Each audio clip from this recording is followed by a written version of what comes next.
Hi guys, it's been a while, a few months since I've done a video, and the last video I did was navigating your way through your 20s. And let's not worry about this thing, because that's just who I am. I'm gonna say it a few times. So the last video was navigating your way through your 20s, and when I made that video, I kind of just obviously started YouTube and started this whole journey, and I really enjoyed it. There were a lot of things that happened after that. I got diagnosed with Hodgkins Lymphoma, stage 2. So it's a type of cancer, for those of you that don't know.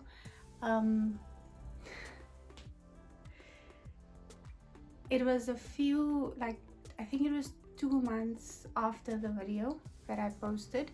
And remember, in the video I was speaking about how I had an iron deficiency, and they couldn't, obviously I was still not feeling well and stuff, and then I went to the doctor again. So basically what happened was I made a TikTok video. This is a challenge to anyone watching this video because I'm tired of people lying about filters. To anyone watching this video, I want you to use this sound and then record yourself removing the beauty filter, even if you've said that you're not using one before. Then, I want you to go find some front-facing lighting. You don't have to go on unflattering lighting, but some natural lighting, something that shows what your skin really looks like. And then I want you to zoom in. And I want you to do your part in demystifying what faces actually look like nowadays. You are going to help us deconstruct face filters and give everyone a more realistic sense of beauty. Please. And on the TikTok video, when I watched it for myself, I saw that the one side of my neck, which was the side that was swollen, and I only saw it when I watched the video, and then I looked in the mirror and I was like, okay, this is weird. And I was just thinking, okay, maybe it's just whatever. And then called my mom and I said to her, this is what, I video called her and showed her what was going on, and she said, no man, it must just be a swollen lymph node or whatever, so it should be fine.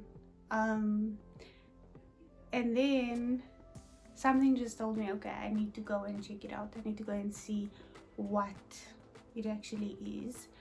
And when I went to the doctor, so it was 2 days after that, or 3 days after that, I went to the doctor, and he looked at it.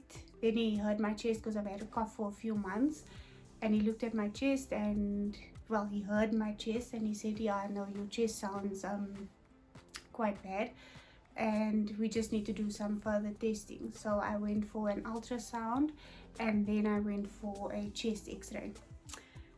After he got the results back, it was all in the same day. So I was going there assuming, I'm gonna go and then it's just gonna be like a swollen lymph node or something, and then bam, all these tests and stuff. And then he said, we need to run further tests just to rule out malignancy, like cancerous, to make sure it's not cancerous.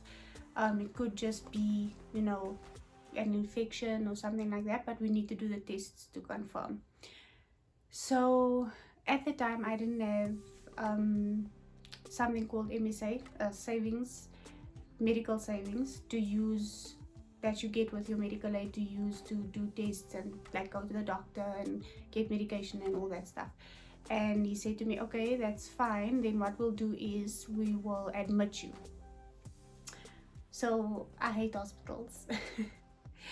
And he said to me, yeah, I'm gonna admit you, just so that obviously we can get all the tests done and stuff, and then we'll pay out of the in-hospital benefit. So I said, okay, cool. And then he said, yeah, you need to go immediately. So he said that it does look questionable, so we just need to check. And I said, okay, no problem. And that's when obviously I kind of broke down because it was very scary at first. I didn't know what to expect and I didn't know what was going on. And then I had to be I had to go to the hospital immediately. So I left the Medicross where I was, and then I went to Garden City Hospital. And when I got there, the little paper, the referral paper from the doctor to the specialist said Hodgkins lymphoma.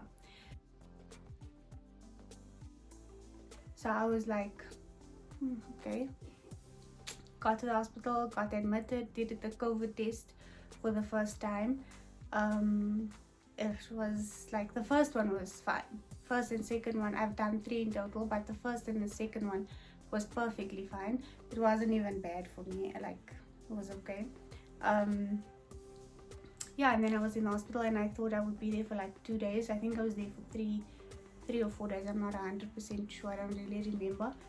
And they ran tests. So basically what they did was, you can see in the video over here, they did a biopsy where they removed a piece of the lymph node to test it to see if it was malignant. Yeah. And then they did something called a bone marrow biopsy, which was the worst part of it all. I hated that thing. It was the most uncomfortable.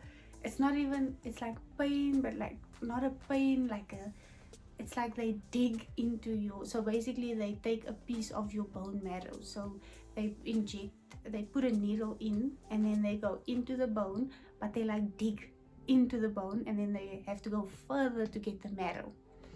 So that was very uncomfortable, but I think I got through it fine, because that was the day that I got released. So they did all the tests and stuff in hospital, and I hated the experience. I hate hospitals. But yeah, like overall it was fine. And then once the tests and stuff were done, the doctor said that I would come back the following week for the results. So I went. He called. I was supposed to go on the Thursday, but he called and said I should rather come on the Wednesday. And I went on the Wednesday, and luckily my mom could come with me. And I went, and he said, okay, so the bone marrow is clear. And my mom and I are both like, just a year, but there is a malignancy. You have Hodgkins lymphoma stage 2. And when I heard that, I don't know if I was in denial but I felt fine. Like I could see my mom was like, you know, but I didn't really feel scared. He said it was, so he's very positive, so am I. All of us are. I've read so many stories and seen so many people that have beat this and come through it, which I'm so grateful for, because the prognosis is excellent and my doctor's extremely positive. Yeah. And yeah, when I got the news, it was like terrifying. You would expect it to be terrifying, but I didn't really feel that in the moment. And then he told me that I could be treated as an outpatient, so I didn't have to be in the hospital, which I was very grateful for. So I think that kind of just softened the blow a little bit, because I didn't really, you know, that was the one thing, I don't want to be in the hospital. Yeah, and then so immediately after getting the results, I, like a few days later, 2 days later, I started feeling weak and tired, and had the cough obviously, and then I lost my taste and smell. So then I knew it was COVID. So the first COVID test, the antigen test that they did to admit me, was negative. But then so we were supposed to start the chemo treatment. No, you were supposed to put in the port. So basically a port is something that they put in, like, and connect to a vein or something like that. I don't really know what it is. But you can see it over there. So that's like the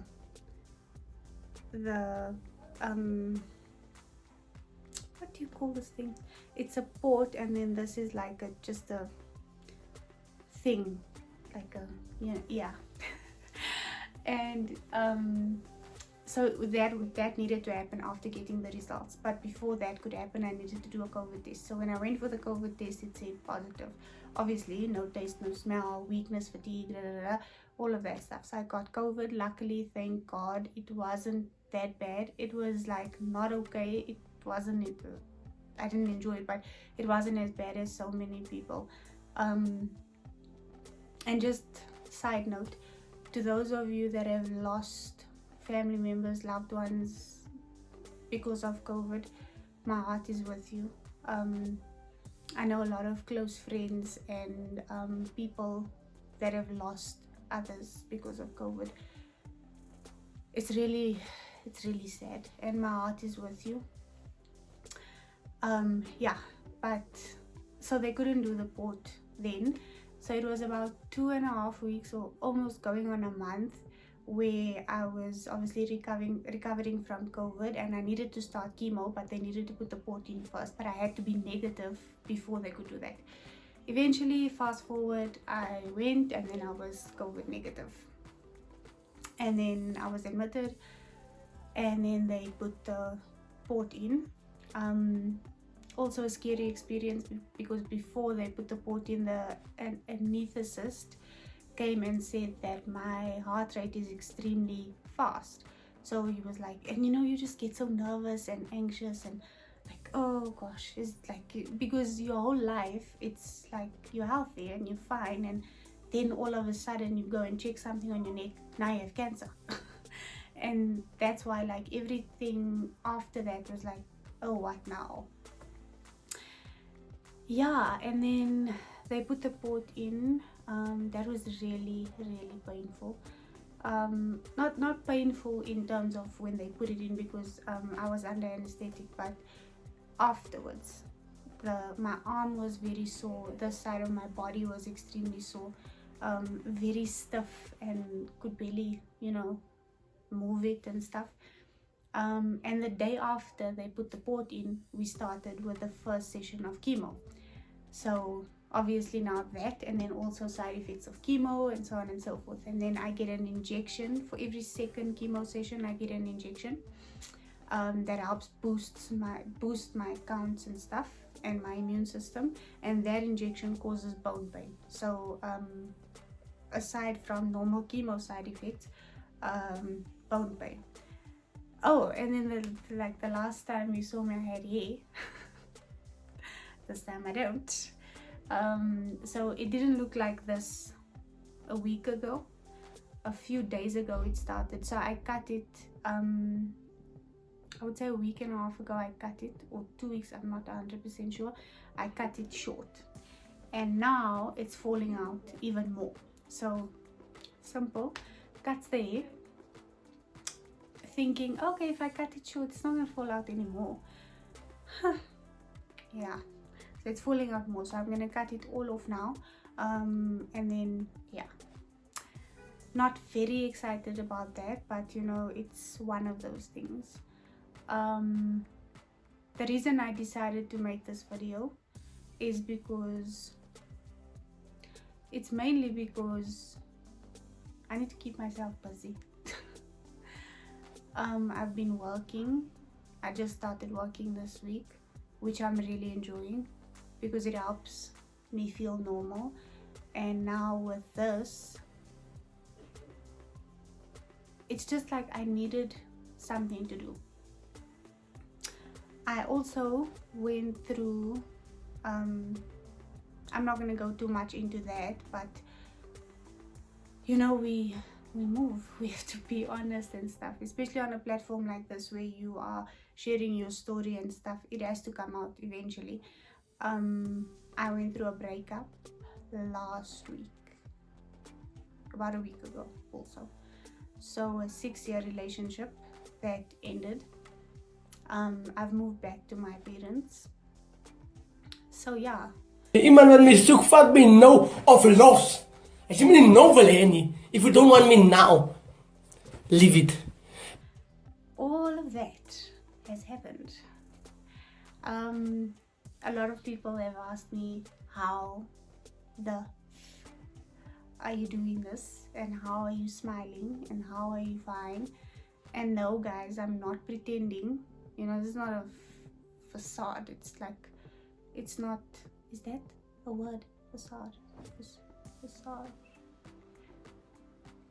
Anyway, I'm not pretending. This is who I've always been. Anything that has been placed in front of me, I don't know what it is. I don't know if it's, yeah, it's strength obviously, but I don't know where it comes from. Personally, I give a lot of thanks to God, and I think most of it comes from Him. I know I have a part to play, but yeah. So yeah, it's not a front, it's not something that I'm putting on, it's not it's not me pretending. It's just basically, we move, guys. Like, there's no other way. You can't, whatever, there's people going through much worse. I can tell you that for sure. The people I've seen in the hospital, people that haven't made it due to COVID, there's like so many things. And if you are going to live your life thinking, why me, you'll never get through anything. Yes, I thought, why me? It didn't make sense, like, you know, the cancer diagnosis and then the breakup. A lot of shit isn't just making sense right now, so a lot of me is very confused, but at the same time I'm very positive and I'm happy. Even though the remainder of this year is going to be dedicated to chemo, I'm not sad. You know, there's a few things that do make me a bit, like, that get me down, and I have my days. Obviously, I'm human just like anybody else. My tooth is starting to break or whatever. I don't know if that's like part of chemo side effects or whatever. My hair, like, not cool, guys, not cool. Like, I was rocking the short hair, now it's like even worse. But yeah, I'm like, it is what it is. It's gonna grow back. I'm gonna be fine. I'm gonna be great after this year. My last chemo session is in December. Can't wait. I cannot wait. But other than that, there's nothing more to it besides you just have to keep on moving. You can't give up. No matter what is placed in front of you, you can't.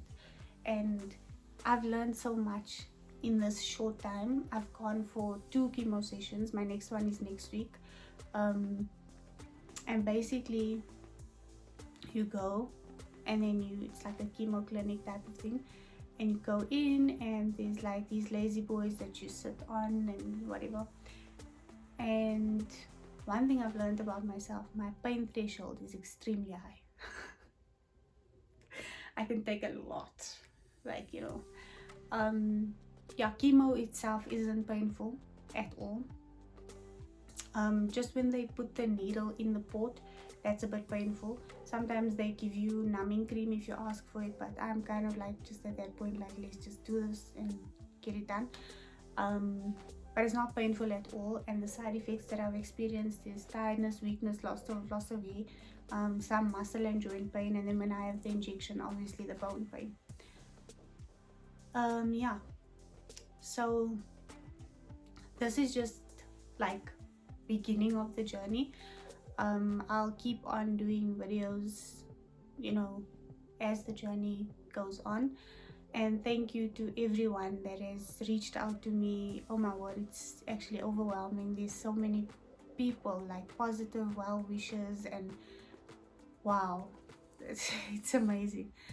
And yeah, the moral of the story, or the gist of what I, by the way, I haven't put on a bra since June. This is the first time.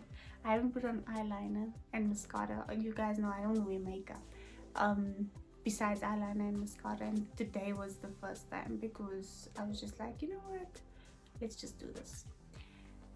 And yeah, so cheers to the journey. That's all I have to say about it. Yeah, but it's been a tough one. I've learned a lot. I've experienced more awakenings, if you want to call it that, than I think I ever will in my entire life. And one message I just want to leave you guys with is this: in this journey, when I started losing my hair and I didn't have the energy to get up and dress nice or do any of those things, you need to remember that that's not all that matters. Today's society, it's very difficult to accept yourself in today's world, because you're constantly surrounded by, oh, she looks like this, he looks like this, and he's doing that, she's doing that. I'm 25. Why do I need to go through this now when these people are doing all of these things? In my last video, I said your life is unique to you, meaning that whatever anybody else is doing has nothing to do with you. And even though it's a very difficult lesson to learn, it's a very difficult thing to try and practice daily.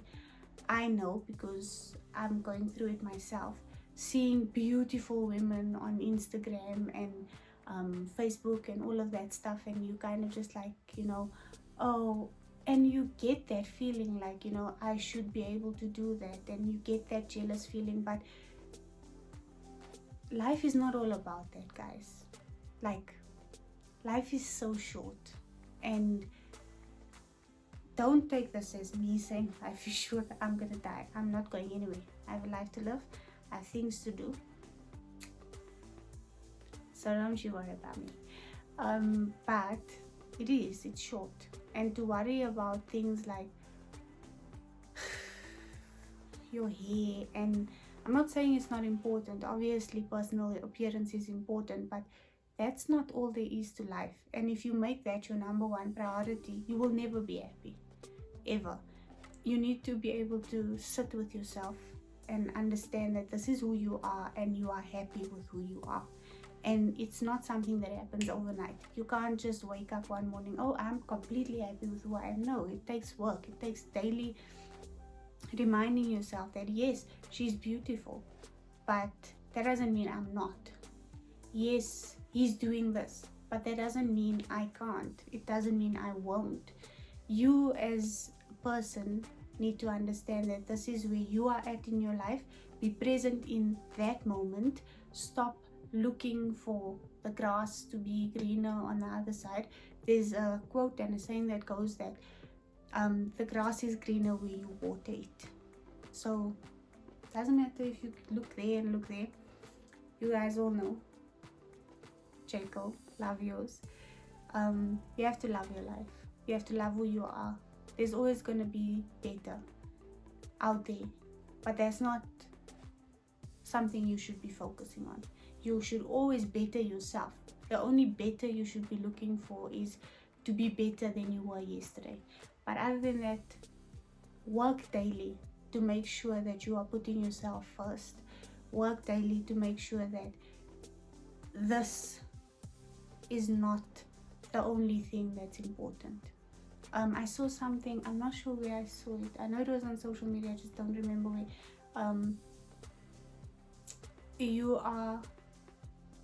You are not a body with a soul. You are a soul with a body. And that's very powerful, because a lot of people prioritize the body over the soul. They neglect the soul.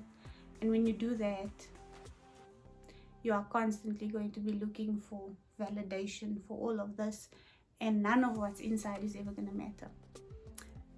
So yeah, that's it for me being deep today. Thank you for watching. Please like and subscribe and do all of those things that you need to do.